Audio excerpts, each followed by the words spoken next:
So if you guys follow our work, you'll know that a lot of the photos that we post are very punchy, very colorful, and they seem to have a lot of contrast. Now, some of it is a little bit of post-production. Go ahead, boy. Up. So some of it is post-production. For me to say, oh, we get everything right in camera would be, it would be a lie. Like, since the times of film days, there have been, manipulations in post-production, in the darkroom at the time. So some of the colors come from post-production, but most of the time what we try to do is try to get everything in camera by using lighting, by using off-camera lighting. And if there's one photo that I can think of that made me go, it would be this photo that I want to share with you guys today. And it's not like the most amazing photo. It's just a simple portrait that I did in Queens, in New York, when I was still in college for photography. But it was, I think, the photo that changed the way that I started shooting. I always lock the door at the studio because Tank will bark at, he's not mean, but he'll bark at anybody that comes by the door.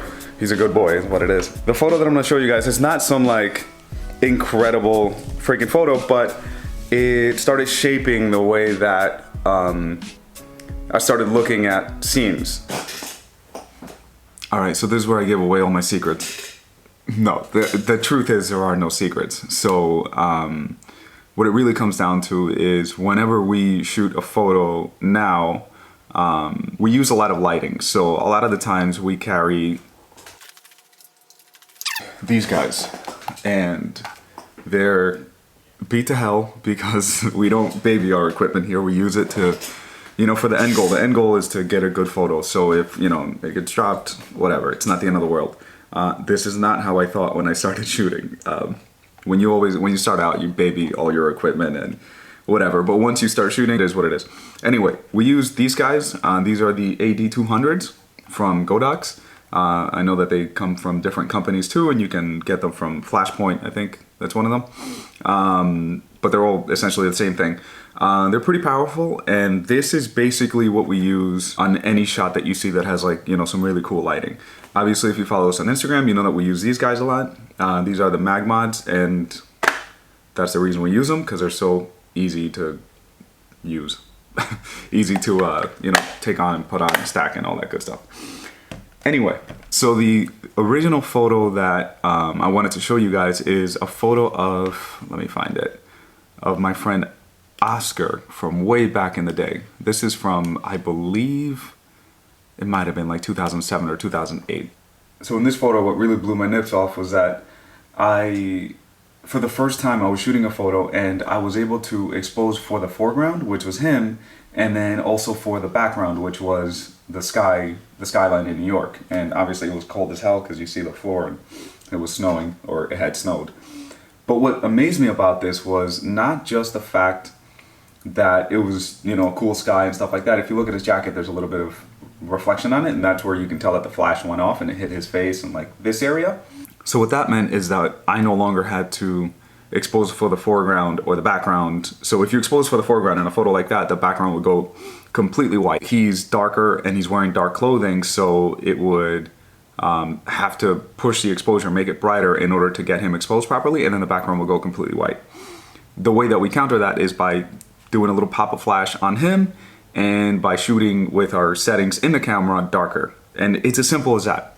And I know that a lot of people think that, it's super complicated the way that we shoot, and it's like, how did you guys do that? And it's one thing that you learn if you come and shoot with us is that we keep things extremely simple, because at the end of the day, I don't give a damn how cool a photo is, how insane the lighting is. If you're not capturing the moment and you're not capturing the emotion, there really is no point. Just go home, because there's like capture, especially when we're shooting weddings. This is such a very highly emotional thing that we shoot.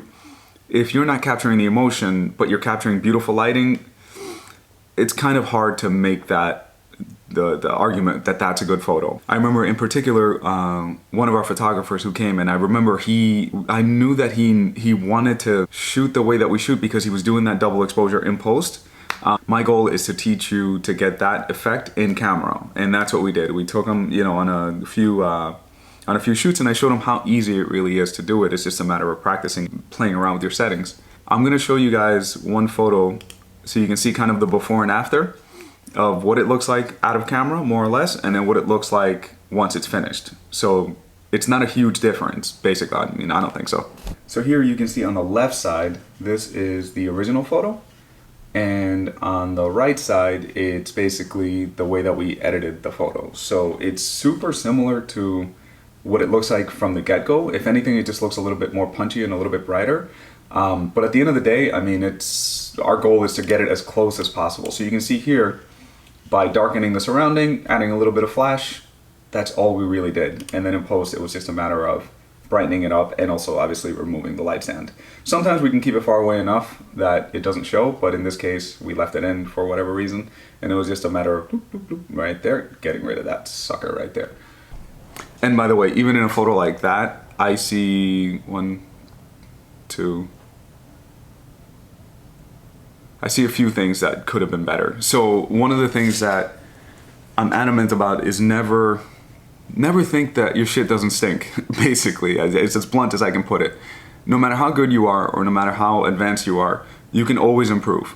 So that's a reason that with our team, we're always checking one another. We always say there is always room for improvement, and if you see something that I did wrong, tell me. But whenever I look at a photo, I don't look at it as this is my baby. I look at it, okay, this is an image that if this was presented to me by another photographer, what would I critique? What would I say could be fixed in this photo? And that's the only way to improve. If you think that your stuff is perfect, then you've lost, because that means that you're not gonna grow from here. And then what's the point, you know? We got into this profession to get creative, to have fun, and to learn. So making a living part, that comes with it, which is nice, but it's not the main reason why we got into this. And I can attest that that's the case for everybody on the team. Nobody on our team would be hired if they were just doing this because they just needed a paycheck. It doesn't work that way. There's plenty of other jobs that you can do that would do the same thing. Anyway, I'm going off on a rant right now. I just wanted to share that one photo because I found it. I think it was like, yeah, it was 2008, 2007. So it was like 10 or 11 years ago that I started shooting with off-camera lighting. And it was the first one that I was like, okay, that was pretty cool. Anyway, I have a few ideas for other vlogs, but if you guys think of anything, if you want me to share anything, I mean, let me know.